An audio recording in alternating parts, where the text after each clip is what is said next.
Installez-vous bien, parce qu'on vit un moment assez fascinant. Dans 8 jours, Donald Trump exige que le Mexique livre 250 millions de mètres cubes d'eau aux États-Unis. Sinon, sanctions commerciales, oui, de l'eau. En pleine sécheresse historique. C'est un peu comme demander à quelqu'un en train de se noyer de vous prêter une bouée, sous peine de lui confisquer ses chaussures. Officiellement, Trump s'appuie sur le traité de 1944 concernant le partage des eaux du Rio Grande et du Colorado. Officieusement, il teste jusqu'où il peut pousser Mexico sans que tout explose. Spoiler, beaucoup moins loin qu'il ne l'imagine, parce que le Mexique de 2025 n'est plus celui qu'on pouvait humilier sans conséquence, et c'est précisément ça que Washington n'a toujours pas digéré. Soyons clairs entre nous, ce n'est pas une crise de l'eau, c'est une crise de pouvoir. Trump ouvre 3 fronts en même temps, comme s'il jouait à risque avec des pions en plastique. L'eau d'abord. Le Mexique traverse la pire sécheresse de son histoire moderne. Les réserves ont chuté de plus de 60% depuis l'an 2000. Les barrages sont au plus bas.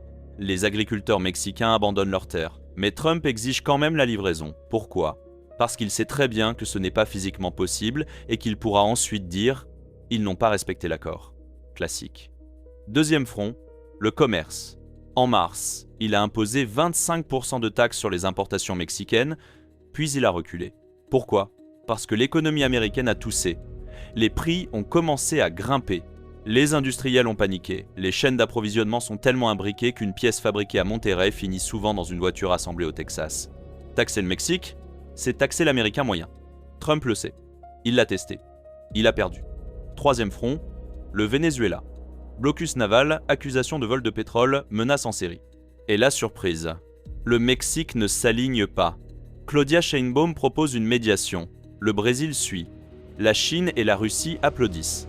Résultat, Washington isolé dans son propre voisinage. Un exploit. Alors pourquoi le Mexique tient bon ? Parce que l'histoire ne s'est jamais vraiment refermée. Revenons un instant en arrière. 1848, traité de Guadalupe-Hidalgo. En un stylo, le Mexique perd plus de la moitié de son territoire.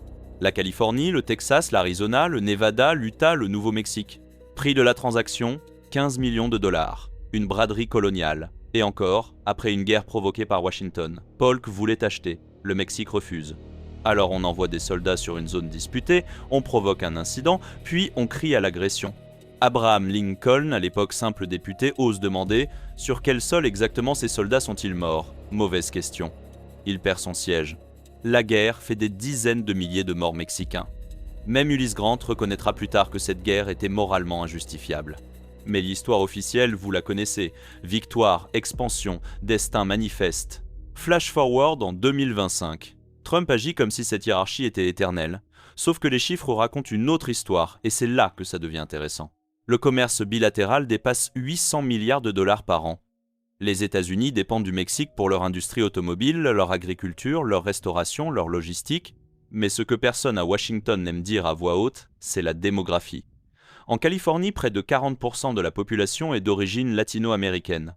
Au Texas, presque autant. Au Nouveau-Mexique, on frôle la majorité absolue. Les villes s'appellent toujours Los Angeles, San Antonio, Santa Fe. L'espagnol n'a jamais quitté ses terres. Le traité de 1848 promettait citoyenneté et protection des terres aux Mexicains restés sur place, promesse non tenue. Aujourd'hui, sans revendication territoriale, sans armée, sans guerre, ces territoires se mexicanisent lentement par la langue, la culture, la démographie. Ironique, non ? Trump peut construire des murs. Il ne peut pas bloquer des naissances. Et Claudia Sheinbaum l'a parfaitement compris. Elle ne menace pas. Elle ne crie pas. Elle renvoie Trump à ses contradictions. Il parle de narco-État. Elle répond calmement que les armes des cartels viennent des États-Unis. Il parle de souveraineté violée au Venezuela. Des dirigeants latino-américains rappellent le Texas et la Californie.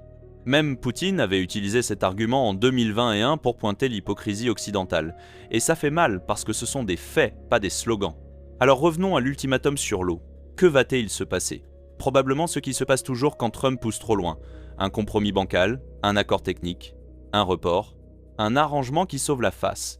Mais le vrai message est ailleurs. Le Mexique de 2025 n'accepte plus d'être traité comme un pays vaincu de 1848. Il sait que le temps joue pour lui. Démographiquement, économiquement, géopolitiquement. Les terres perdues ne reviendront jamais officiellement, mais elles changent déjà de l'intérieur. Lentement, inexorablement. Et c'est peu être ça qui énerve le plus Washington.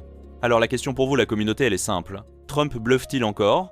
Ou assiste-t-il ont aux limites réelles de la puissance américaine face à un voisin qu'on ne peut plus intimider? Dites-moi ce que vous en pensez. Parce que cette histoire-là ne fait que commencer.